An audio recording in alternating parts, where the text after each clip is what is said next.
وكما قلت لكم ان هذا الفيروس اثر بزاف على الجهاز التنفسي ديال الناس. بزاف ديال الناس كيعانيو من الكحه ومن ضيق التنفس وكذلك الصدر عامر. نتمنى ان شاء الله تجربوا هذه الوصفه. اللهم صل وسلم على الحبيب المصطفى عليه افضل الصلاه واتم التسليم. سلام الله عليكم احبتي في الله، نتمنى تكونوا بخير وعلى خير.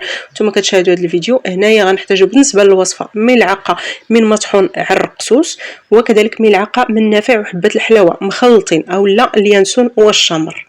بالنسبه لبعض الدول العربيه اللي ما تعرفوش النافع وحبه الحلاوه، غنوضعهم في كاس كما كتشوفوا. غنضيف ليهم ماء مغلي او لا ماء طايب، نغطي هاد الطاسه يعني باش من يفقدوش الفوائد ديالهم. كما كتشوفوا نخلطهم ونغطيهم نخليهم تيطلقوا ويدفاو.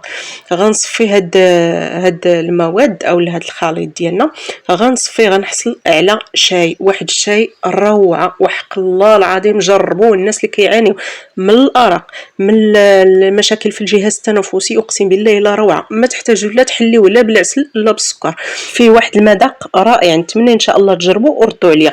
راه تيخوي الصدر بالنسبه للناس اللي عندهم الصدر يعني عامر، وكذلك مفيد للكحه او السعال، والناس اللي ما تينعسوش راه مفيد لهم مزيان. ان شاء الله مازال غنشارك معكم وصفات لعلاج الارق. ما تنساوش تبارطاجيو الوصفه باش تعم الفائده على الجميع، وجزاكم الله خيرا.